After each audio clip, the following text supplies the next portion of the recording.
முருகா சரணம். வெற்றிவேல் முருகா சரணம். என் அன்பு பிள்ளை, எப்போ உனக்கு நல்ல நேரம் வருதோ, எப்போல்லாம் உன் கஷ்டங்கள் முடிவுக்கு வரப்போகுதோ, எப்போதெல்லாம் உன் பிரச்சனைகள் தீர்வதற்கான காலகட்டம் வருதோ, அப்போதுதான் இந்த பதிவு உன் கண்களில் படும். அதன்படி இப்போது இந்த பதிவு உன் கண்களில் பட்டு நீ என் உருவத்தையும் தொட்டுவிட்டாய் தானே. கண்டிப்பா இந்த முறை உன் வாழ்க்கையில நிச்சயம் வெற்றி கிடைச்சிடுவேன் செல்வமே. இதுவரை நடக்காத பல அற்புதங்களை எல்லாம் இப்போது உனக்கு நல்லபடியாக நடத்தி கொடுத்து உன்னை வெற்றியுள்ள பிள்ளையாக, வாழ்க்கையை ஜெயிக்கும் பிள்ளையாக நான் உருமாற்றி காட்டுறேன். எப்போதும் எந்த விஷயங்களையும் நினச்சி சோர்ந்து போக வேண்டாம்.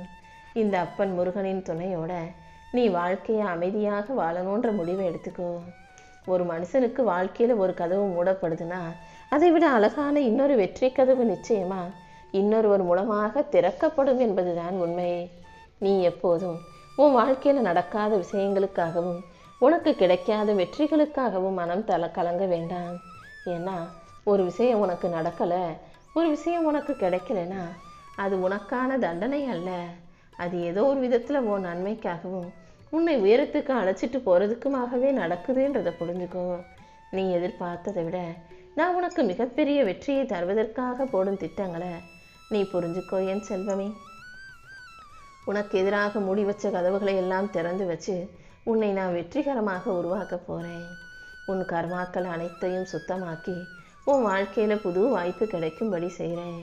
நீ இழந்ததாக நினைப்பது எல்லாமே உனக்கு சுமையாக பாரமாக இருந்தது. அதை எல்லாத்தையும் தடுத்து நிறுத்தி இப்போ உன் நலனுக்காக நல்ல விஷயங்களை உன் கைகளில் ஒப்படைக்க போகிறேன். நீ நம்பிக்கையோட முயற்சி செஞ்சு முன்னேறணும்னு நினைக்கிற.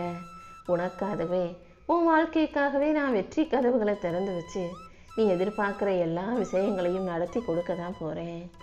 இதுவரைக்கும் நீ பார்க்காத அளவுக்கு உன் வாழ்க்கை அமைதியாக வளர்ச்சி நிறைஞ்சதாக இருக்க போகுது. எந்த சூழ்நிலையிலையும் இந்த முருகன் உன்னை கைவிட மாட்டேன்றதை புரிஞ்சுக்கிட்டு நான் காட்டும் வழியிலேயே போக தயாராகு. உன் வாழ்க்கையில் காரணமே இல்லாமல் சில விஷயங்கள் உன் மனசுக்குள்ளே குடியேறி உனக்கு மன பாரத்தையும் அழுத்தத்தையும் கொடுப்பதை நான் பார்த்துக்கிட்டு தானே இருக்கேன். தேவையில்லாத விஷயங்கள் உனக்கு ஞாபகம் வரும்போது, தேவையற்ற விஷயங்கள் உனக்கு மன அழுத்தத்தை கொடுக்கும்போது நீ தான் உனக்கு தைரியத்தை உருவாக்கி அதை உன் மனசுக்குள்ளேருந்து தூக்கி எறியணும். உன் முன்னோர்களின் மூலமாக நான் உனக்கு பல பாடங்களை கற்றுக் கொடுத்துருக்கேன். உன்னை பெற்றவங்களும் உன் முன்னோர்களும் படாத கஷ்டத்தை ஒன்றும் நீ படவில்லை என் செல்லமே. ஒவ்வொரு காலகட்டத்திலும் அந்தந்த தலைமுறையினருக்கு ஏற்றாறு போல வாழ்க்கையில் பிரச்சனைகளும் கஷ்டங்களும் வந்துக்கிட்டு தான் இருக்கும். உன்னுடைய முன்னோர்கள் உன்னை பெற்றவங்கன்னு உன் குடும்பத்தில் உள்ள பெரியவங்க சொல்ல முடியாமல் மனசுக்குள்ளேயே அடக்கி வச்ச வழிகளும் தீராத ஆசைகளும் உனக்கு தெரியாது தானே.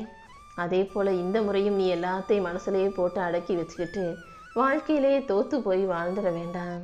நீ வாழ்க்கையில் ஜெயிக்கணும்னா, நீ எல்லாருக்கும் உதாரணமாக மாறணும்னா நான் சொல்கிறத கேட்டு உன் வாழ்க்கையை அதன்படி வாழ தயாராகு. மெல்ல மெல்ல உன் காலடி சுவடுகளை இந்த உலகத்தில் பதிய வைக்கணும். உனக்கு இருக்கும் தடைகள் எல்லாம் தளர்ந்து போகும்படியும் நீ வெற்றி பெறும்படியும் இந்த முருகன் நிச்சயம் உனக்கு ஒரு நல்ல வழியை காட்டுறேன். உன் மனசை லேசாக்கி உன் வாழ்க்கையில் தெளிவு உண்டாகும்படி செய்கிறேன். இனி கண்டிப்பாக என் ஆசீர்வாதத்தின் மூலமாக உன் வாழ்க்கையில் எல்லாமே நல்லபடியாகவே நடக்கும். உன் குடும்பத்துக்கு தேவையான முன்னேற்றத்தை கொடுத்து நீ நல்லபடியாக சிறப்பாக செல்வ செழிப்பாக ஜெயிக்கும்படியும் நான் செய்கிறேன். நீ நம்பிக்கிட்டு இருந்த உறவுகள் எல்லாரும், நீ முழுசாக நம்பின சொந்த பந்தம் எல்லாரும் அவர்களுடைய கடுமையான சொற்களால் உன்னை தாக்கிய போதும் நீ ஒருபோதும் மனசு சோர்ந்து போகாமல் எல்லா கவலைகளையும் வலியையும் வேதனையும் மனசுக்குள்ளேயே அடக்கி வச்சுக்கிட்டு வெளியே எல்லார்கிட்டையும் நல்லா சிரிச்சுக்கிட்டு தானே இருந்த. யார் தான் எவ்வளவுதான் உன்னை கஷ்டப்படுத்தினாலும் அதிலிருந்து மீள முடியாமல் நீ பட்ட வழி என்னன்னு எனக்கு தெரியும். யார் யாரோ உன்னை தடுக்கி முடக்கி உன்னை அழிக்க நினைத்தாலும் ஒவ்வொரு முறையும் இந்த முருகன் உன்னை காப்பாற்றிக்கிட்டே தான் இருந்திருக்கேன். இந்த முறையும் நிச்சயம் உன்னை காப்பாற்றி உன் வாழ்க்கைக்கான நல்ல விஷயங்களை நடத்தி கொடுக்குறேன். நீ தேவையில்லாமல் யார் மீதும் வெறுப்பு கொள்ளாதே, யாரை பார்த்தும் எரிச்சல் அடையாதே. உனக்கு சுகமான சந்தோஷமான வாழ்க்கையை கொடுத்து உன்னை பக்குவப்பட்ட பிள்ளையாக நான் வாழ வைக்க போகிறேன். நீ நம்பிக்கிட்டு இருந்த உறவுகள் எல்லாரும் உன்னை அவமானப்படுத்தினாலும் கூட நீ மன உறுதியோட தெளிவோட வாழ்க்கையில் மறுபடியும் ஜெயிக்க தயாராகு. எப்படி உன்னை இந்த நிலைமைக்கு வந்தியோ இந்த நிலைமையிலிருந்து மறுபடியும் உன்னை உயர்த்தி உன் வாழ்க்கையில் எல்லா வகையிலும் நல்லது நடக்கும்படியும் வெற்றி கிடைக்கும்படியும் கூட நான் செய்வேன் என் செல்வமே. ஒவ்வொரு உயிருக்கும் வாழ்க்கையை யார் கற்றுக் கொடுக்கணும்னு அனுப்பப்பட்டார்களோ அந்த நபரிடமிருந்து துரோகம் வரும். அதாவது உனக்கு ஒருத்தர் துரோகம் செஞ்சுருக்காங்க, உன்னை ஒருத்தர் ஏமாத்திருக்காங்கன்னா அவர் மூலமாக நான் உனக்கு ஒரு பாடத்தை சொல்லி கொடுத்துருக்கேன்றதை நீ புரிஞ்சுக்கோ. எல்லா விதத்திலும் உன்னை பக்குவப்படுத்தணுன்றதுக்காக தான் இந்த முருகன் பல வேலைகளை செஞ்சுக்கிட்டு இருக்கேன். அடுத்தவங்க சோகமாக இருக்காங்க, அடுத்தவங்க வாழ்க்கையில் ஒரு கஷ்டம் இருக்குது, பிரச்சனை இருக்குன்னா நீ அதை உன் தலையில் இழுத்து போட்டுக்க வேண்டாம். அதே போல் உனக்கு இருக்கும் பிரச்சனைகளையும் மனவேதனைகளையும் கூட நீ யார்கிட்டையும் சொல்லிக்கிட்டே இருக்க வேண்டாமே செல்வமே. அடுத்தவங்க கஷ்டத்தை உன் தலைமையில் போட்டுக்கிட்டாலும் சரி, உன் கஷ்டத்தை நீ அடுத்தவங்க கிட்ட சொன்னாலும் சரி, இது இரண்டுமே ஏதாவது ஒரு வகையில் உன் மன நிம்மதியை கொஞ்சம் கொஞ்சமாக குலைச்சிருன்றதை புரிஞ்சுக்கோ. யாரிடமும் எதுவும் சொல்லாமல் உன் வாழ்க்கையில் உயரணும், அதுவும் நேர்மையாக உயரணுன்ற மனசோட முயற்சி செய்ய தயாராங்கு. உண்மையிலேயே ஒரு மனுஷன் தன் சுய முயற்சியால் வாழ்க்கையை ஜெயிக்கணும்னு நினச்சானா அவன் யாருடைய வாழ்க்கையிலும் தலையிட மாட்டான். அதே போல் நீயும் உன் பாதையில் அமைதியாக நடந்து போய்கிட்டே இருந்தீனா அந்த அமைதியும் தெளிவும் நிச்சயம் உன்னை ஜெயிக்க வைக்கும். இந்த முருகன் நானும் உன் பக்கத்திலே தானே இருக்கேன். எப்போதும் நீ தைரியமாக இருக்கணும் என் செல்வமே. உன்னுடைய கடந்த காலங்கள் என்னதான் உன்னை கலங்கடித்தாலும் இனி வரக்கூடிய நாட்களும் காலங்களும் நிச்சயம் உன்னை நல்லபடியாக வாழ வைக்கும். உன்னை கலங்கடிச்சது சதியா அல்லது விதியான்னு இப்போ எதுவும் ஆராய்ச்சி பண்ண வேணாம். நடந்தது எதுவாக இருந்தாலும் அதை அப்படியே விட்டுடு. எப்போ நீ நம்பிக்கையோடு என்னை வணங்க ஆரம்பிச்சியோ அப்போதே என் முழு பார்வையும் அன்பு பார்வையும் கருணை பார்வையும் உன் மேலே பதிஞ்சிடுச்சுங்கிறது தான் உண்மை. அடி மீது அடி வைத்து உன் கஷ்டங்களை தீர்ப்பதற்காகவே இந்த அப்பன் முருகன் உன்னை நோக்கி வந்து விட்டேன். என்னை நம்பிய உனக்காக உன் கர்ம வினையின் தாக்கத்தை எல்லாம் குறைச்சு உன் வேண்டுதல்கள் அனைத்தையும் நிறைவேற்றி தரப்போகிறேன். நீ எப்போதும் மகிழ்ச்சியாக இருக்கணும் என் செல்வமே. என்னை தேடி வந்த உனக்காக உன் வாழ்க்கையில் எல்லா விஷயங்களையும் நல்லபடியாக நடத்தி தர்றேன். வழி தெரியாமல் நீ திணறிக்கிட்டு இருந்த நாட்கள் எல்லாமே இப்போது முடிவுக்கு வரப்போகுது.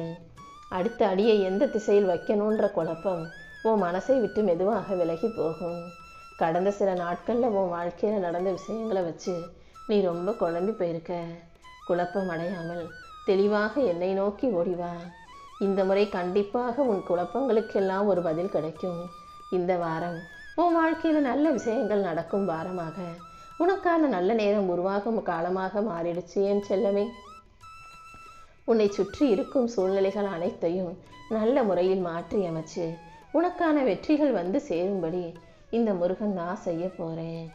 ஒரு மனிதன் பெற்றோராக மாறிய பிறகு அவன் பிள்ளைகளுக்கு சொத்து சேர்ப்பதற்காக மட்டும் பெற்றோராக இல்லை, அவங்க மனசில் நல்ல எண்ணத்தை விதைக்க வேண்டும். ஆணோ பெண்ணோ ஒழுக்கமாக யாருக்கும் கஷ்டத்தை கொடுக்காம யாருக்கும் கெடுதல் நினைக்காம முயற்சி செஞ்சு போராடி வாழ கற்றுக் கொடுக்கணும். அப்படிப்பட்ட நல்ல குணத்தை பிள்ளைகளுக்கு சொல்லி கொடுக்கும்போது, பெரியவங்களை மதிக்கணுன்ற நல்ல குணத்தை சொல்லி கொடுக்கும்போது நீ எதிர்பாராத அளவுக்கு அவங்க உன்னை நல்லபடியாக பார்த்துக்குவாங்க. யாராவது ஒருத்தர் கண்ணீர் வடிக்கிறாங்க, கவலைப்படுறாங்கன்னா அதை பார்த்து கருணை கொள்ளும் குணத்தை உனக்குள்ளே வளர்த்துக்கோ என் செல்வமே. யாரிடமும் பொய் பேசாமல் உண்மையை பேசக்கூடிய தைரியமான பிள்ளைகளை நீதான் சொல்லி கொடுத்து வளர்த்து ஆளாக்கணும். பக்திங்கிறது வாரத்தில் ஒரு நாள் மட்டும் செவ்வாய்க்கிழமை மட்டும் வந்து போகிற விஷயம் அல்ல. தினசரி வாழ்க்கையை நீ உண்மையாக நேர்மையாக வாழ்வதே ஒரு பக்தி தாங்கிறத உணர்ந்து கொள். யாருக்கும் எந்த தீங்கும் தவறும் ஏமாற்றமும் துரோகமும் கெடுதலும் செய்யாமல் உன் மனசை நீயே வழிமுறைப்படுத்தி நல்ல வழியில் வழி நடத்தி நல்ல பிள்ளையாக வாழணும் என் செல்வமே. உன் பிள்ளையின் எதிர்காலத்துக்கு நீ வழிகாட்டுவதோடு மட்டுமல்லாமல் நீயும் ஒரு நல்ல மனிதனாக வாழ்ந்து காட்டுவதே அவர்களுக்கு ஒரு நல்ல விஷயமாக எடுத்துக்காட்டா உதாரணமாக இருக்கும். உன் பிள்ளைகளுக்கு அறத்தை சொல்லிக் கொடுத்து நல்ல விஷயங்களை சொல்லிக் கொடுக்கும் ஆளாக நீ இருக்கணுன்றது தான் உன்னுடைய தகப்பனாகிய எனது விருப்பம். என் செல்ல பிள்ளையான உனக்கு இப்போதே எல்லா வகையிலும் எல்லா விஷயங்களிலும் வெற்றி கிடைக்கும்படி செஞ்சு உனக்கான நல்ல நேரத்தையும் உருவாக்கி உன் கைகளில் ஒப்படைச்சிட்டேன். இனி எல்லாமே நீ விருப்பப்பட்டது போல, நீ ஆசைப்பட்டது போல, நீ எதிர்பார்ப்பது போலவே உன் வாழ்க்கையில் வெற்றிகரமாக வந்து சேரும் என் செல்வம்.